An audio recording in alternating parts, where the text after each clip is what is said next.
Welcome, everyone, to the C-Suite Sales and Marketing Perspectives podcast. I'm Steve McDonald, your host, and today, I guarantee we're going to have a really interesting conversation, and a conversation we have not had on the podcast yet.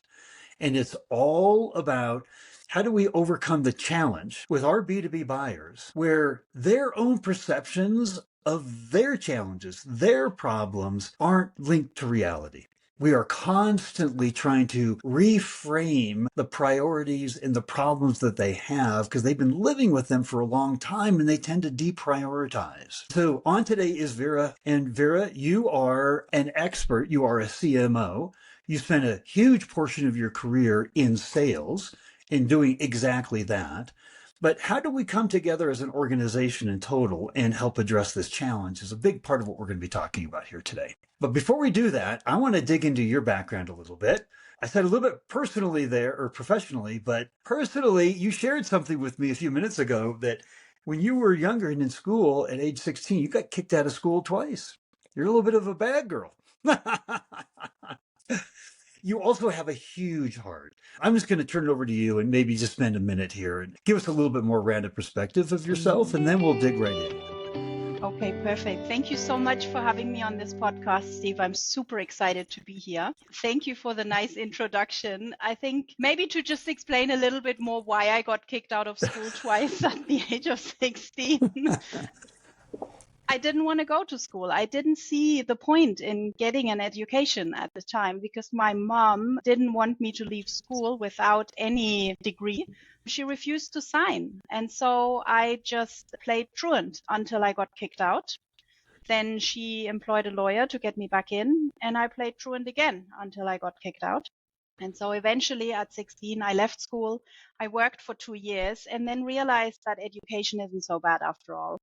And I went back to school, and it was a tough learning curve, but I guess I wouldn't be where I am today if that wouldn't have happened. And you also mentioned that I have a very big heart. That is very true. Some people might call it a helper's complex. Helper syndrome. I try and help as many animals in need as I can around the world. So whenever I travel, you will probably see me walking around with a big backpack full of cat food and water and little bowls that I will put out to help the street cats and street dogs in various countries I'm in. So yeah, that's pretty much me, a rebel with a heart, I guess. What's really ironic in all this is, getting kicked out of school twice. You are now the CMO of the Frankfurt School of Finance and Management, a university. Well, I did say education suddenly made sense to me when I didn't get any anymore. So I am a huge fan of learning, of getting an education, and in particular of lifelong learning, which is what we offer here at Frankfurt School. So some people just take a little longer to realize, I guess. Well, the idea of education, the theme we've started here, what we're doing is re-educating our buyers, right, on the complexity of their problem, the scope of their problem, how important that problem is, how near term that problem is. If they solve that problem, the many, many, many things that will really significantly help them and their entire company, right? Yeah. So that's a lot of re-education that's happening there. I would love to just define this misperception problem from the perspective when you were in sales. And let's just start there with that. So I think one very big part of being in sales is always, of course, talking and establishing a relationship with your customers or potential customers. And what I often found and still find is that people aren't aware of the needs they actually have. And those only come across when you start talking about where they want to go, their visions, what is their idea, what is their purpose, what is the mission of their company.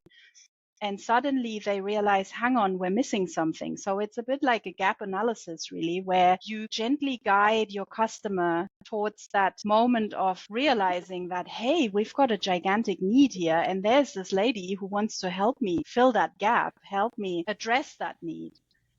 Now, the problem with that is often that comes with change, right? You have to make changes. The easy one is you throw money at it. So you change your budget plan. But that's not always as easy as I'm making it out right now, because especially in the education space where I am now, I think it's very important to make customers understand that nowadays in the world we live in, it's so important to make sure that your workforce is up to speed with the ever-changing technological advances, with bigger demands, with huge globalization, with internationalization. And often what I find is that companies lag behind and then wonder why they're not ahead of the game anymore. And that is something that you need to make them understand in that first initial talk before you even go into how can we help you. It's more, hey, we have a problem. I love the fact that you started off the explanation with the word relationship. And in order to change perceptions, educate, be that advisor, you've got to create the relationship up front. And is that just the job of the salesperson, or is that a part of the holistic go-to-market strategy that we have? Yeah, it starts way earlier than sales, right?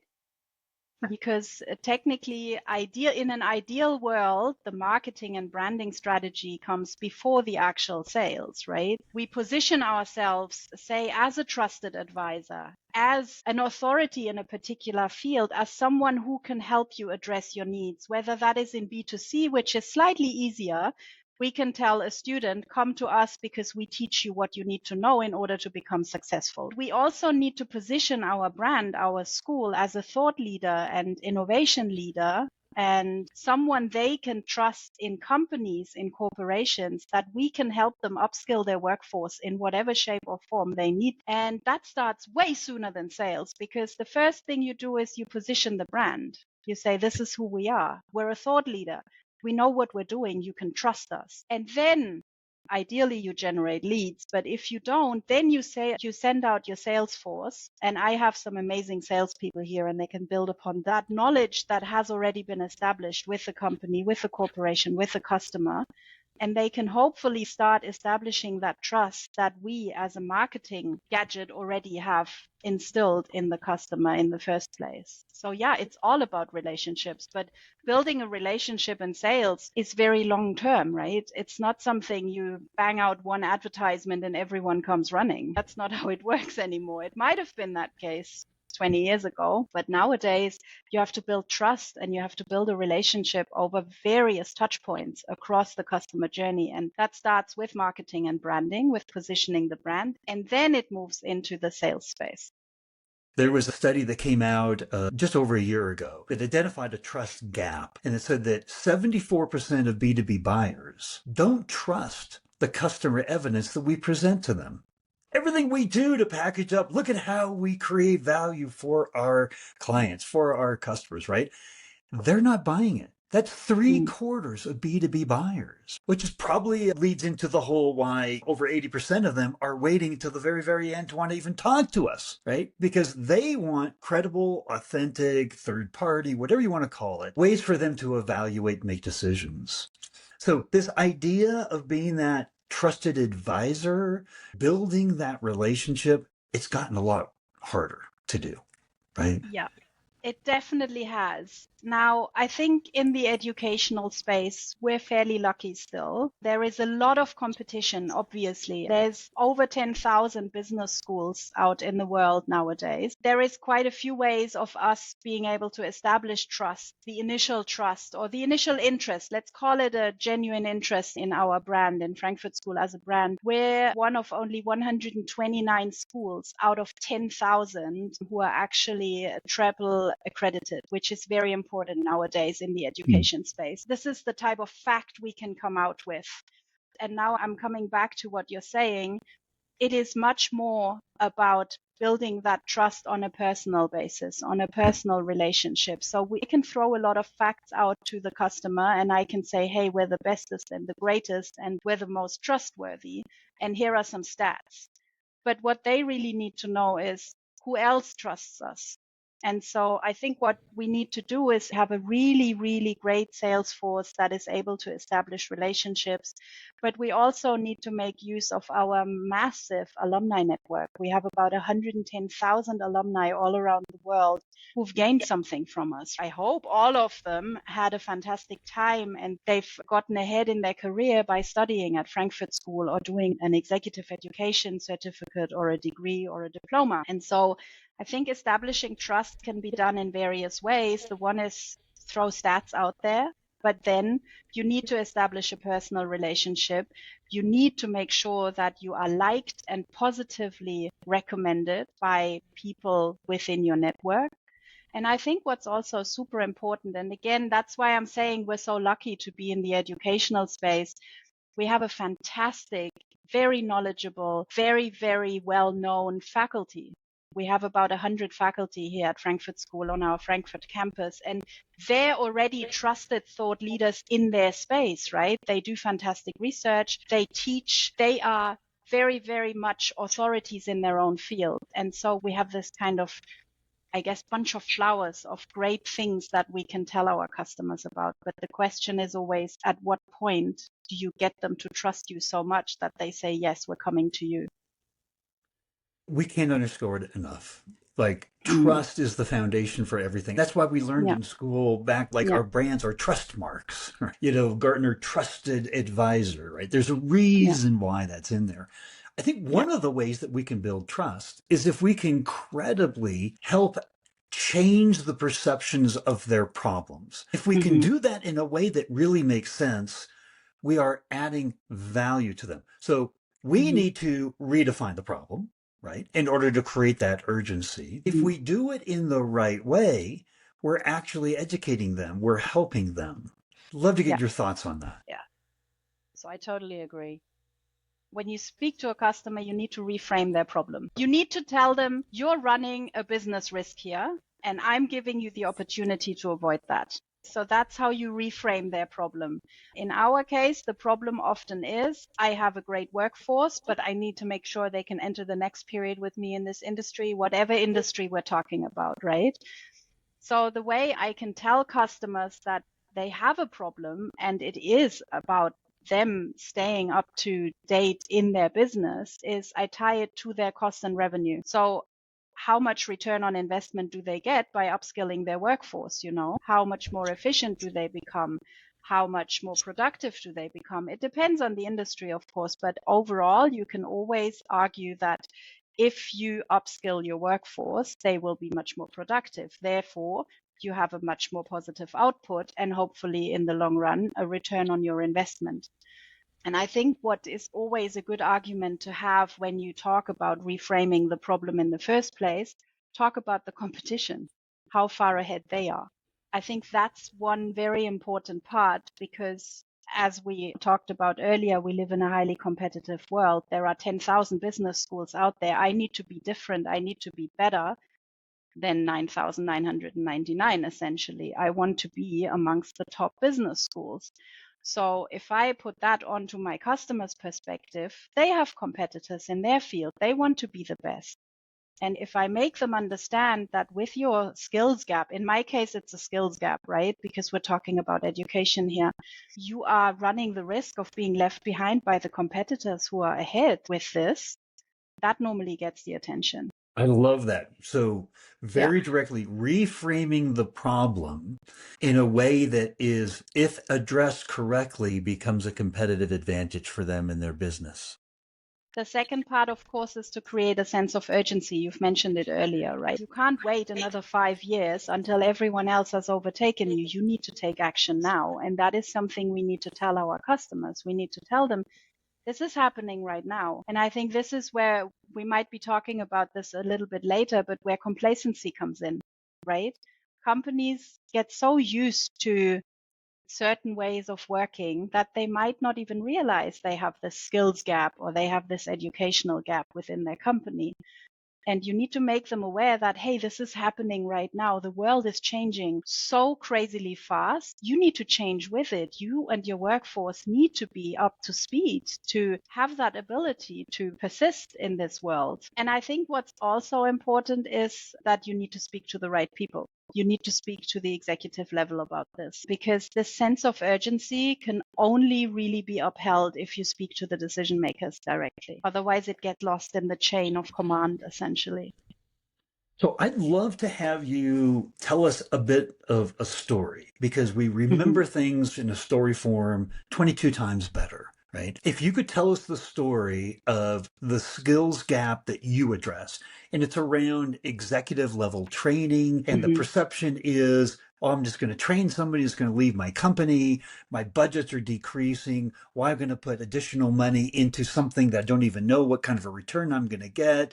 But there's significant competitive advantage by training your executives and your team. So tell us a little bit about what your problem is and how you're addressing it, because that's going to give us the story of how we can see it playing out, right? So I think the biggest issue really is, and this is where the whole customer journey with us should be starting, we do not have enough professionals who are trained in certain areas or industries for us to cover all the employment.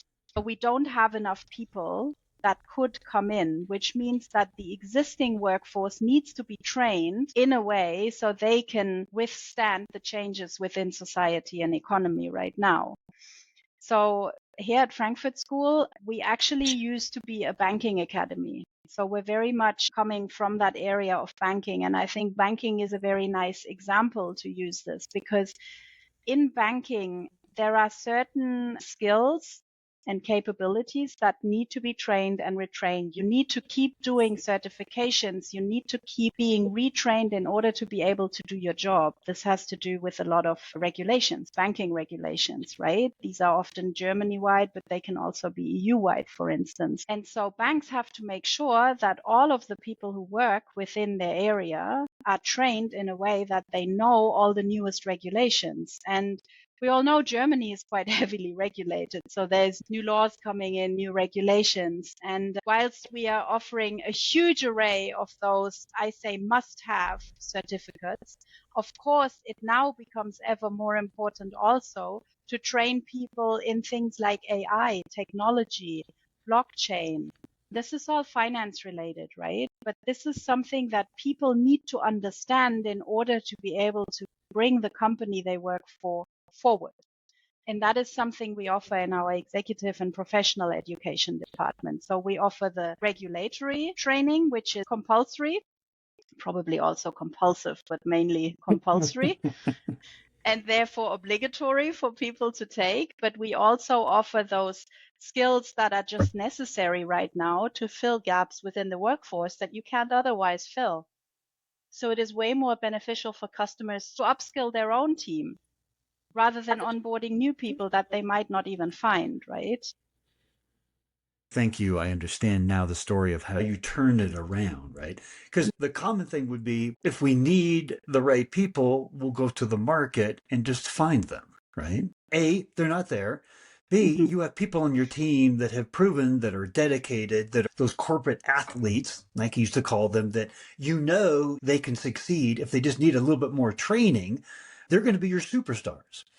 Our high performance teams are the most important thing inside of our organization. That's why VCs and private equity companies, they look at the team that they're going to invest in before the idea first. So you've just reframed the whole problem for them.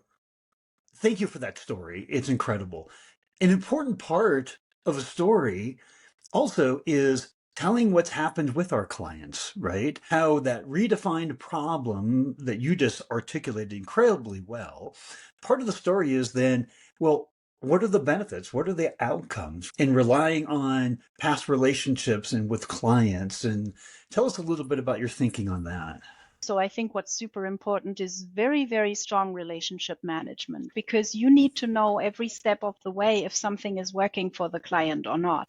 If you do that right, if you do that well, then you will have very loyal customers who know the benefit and know the value of what you're providing for them, whatever that is. And if you play your cards right, these customers are very happy to recommend you to their peers, to other corporate clients, right? So recommendation is a huge operational strategic lever, I guess, that we use, right? So we use existing relationships. We figure out these customers are super happy with what we've provided so far. So not only does this provide us an opportunity to upsell, obviously, because we want to keep that relationship going, but we can also ask for testimonials. We can ask for recommendations. We often ask customers if they want to come in and talk to our students, which gives them exposure and gives them the opportunity to recruit students from us. So build a network, build a super strong network, and expand the benefits that you give to the customer. I think that's the crux of this. With existing customers, as I said, this is fairly easy as long as you are close to them. You can also speak to lapsed customers. We have customers, and I think this brings me back to our initial point where we said people or customers become complacent. They know they have a gap, they have a lack or an issue of something, but they don't have the time or the capabilities to deal with it at the moment. They might have already been our customer a while ago and then it just fizzled out. So reconnecting with these customers who technically actually know the benefit already, they just forgot it throughout the years. Maybe that's also quite a good way of getting them back on board, because you need to remind them of the benefits they already had. So that's the other part. But I think new business is the hardest. New business really is the hardest, because there you can't remind them. You can't really rely on recommendations alone. You need to establish why we provide a benefit to them in that particular space. And that's the hardest part. Well, you brought up something really important there. For any organization, whether it's a school business or whether it's a traditional business in the sense we think about it, 30 to 40% of new annual revenues should be coming from existing customers. We should be expanding the opportunity. So this whole conversation today about reprioritizing the problem, it's not just with new logos, right? We spend a lot of time going after new logo, but this relationship and redefining the problem and how we could expand the relationship and help them, significant. In fact, that 30 to 40% number is significantly underrepresented if you read up from like Forbes articles and things like that. It should be more when you do cross sells and upsells and recommendations to other organizations. The new revenue flow that comes in from that network of existing customers is much more like 70, 80%. So what you just said there about harnessing that voice of the customer, working with them, networking with them, boy, that can't be understated. No, it's so important to have these people, these customers on your side. They need to essentially become an advocate for you. That's the idea of a relationship management, of successful relationship management. Your customers need to be so happy with the service you provide that not only are they going to stay with you, they're going to give you more business, but they're happy to shout about it amongst their peers that I might not have access to yet, because yes, they might have seen an advertisement for Frankfurt School. Yes, they might have seen one of our YouTube clips, but nothing speaks louder than someone they know telling them how great we are. For me, that's the essence of successful relationship management, is exactly that. You need to have customers who are so happy that they want to help you do the sales job. That is harnessing the voice of the customer. I want to talk about that a little bit, because we mentioned that trust gap survey, right? Where the 74% of the buyers don't trust what we say about what we do for our customers. But if you're hearing from the customer, the voice of the customer themselves, you talk about YouTube clips and things like that, not just a testimonial and a case study. Those case studies tend to be, by the time they go through rounds and rounds internally and the rounds and rounds at the client, and they come back approved, they're very, very polished PR pieces, right? They're beautiful, but they've lost their authenticity. And so what you're talking about here is that hear from the customer themselves, right? There was a 3-time B2B CMO that was on about a year ago, and she said, Steve, no matter what, the campaigns we create, whether it's a sales enablement, whether it's marketing campaigns, no matter what we do, if the voice of the customer leads ours, it always works out better. It always performs better. It's so important, especially in the B2B area, because what we sell is essentially emotions, right? We sell fantastic products, all of us, and we sell on the back of our customers being happy. And if they are ready to take that into the world, that's the best way of marketing our brand, marketing our product. Absolutely. Here's what I want to do. We've Okay. talked about a lot. In our poor human brains, we can only retain about 2 or 3 things at a time. What I'd love to do is I'd love to ask you, for anybody who's taking in this podcast right now, what is the single most important takeaway that you want them to have? I want everyone to understand how important the personal relationship to your customer is in order to get them to help you market the product. So you can do the best marketing, you can do the best branding exercise, but you need your customers on board helping you to market the product. Oh, I love that. I love that. Yeah. Yeah. You know, here's what I know for sure. People are going to have more questions. Is it okay if we give out a link to your LinkedIn profile? Yes, please do. And yeah, so people can ask questions and get a hold of you. I am super happy to talk about any of this with people online, on Teams, on Zoom, wherever. I'm super passionate about sales. And I love working at Frankfurt School. And I love the products we sell here. And I know our professors don't like when I call them products because it's programs, but they're also products, right? And I love talking about it. So anyone who has any questions, any feedback, any comments, or any suggestions on how we can become even better, please hit me up.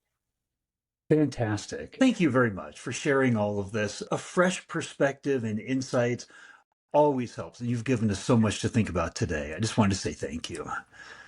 Thank you so much for having me, Steve. This was super inspirational, and I'm taking away a lot of food for thought as well.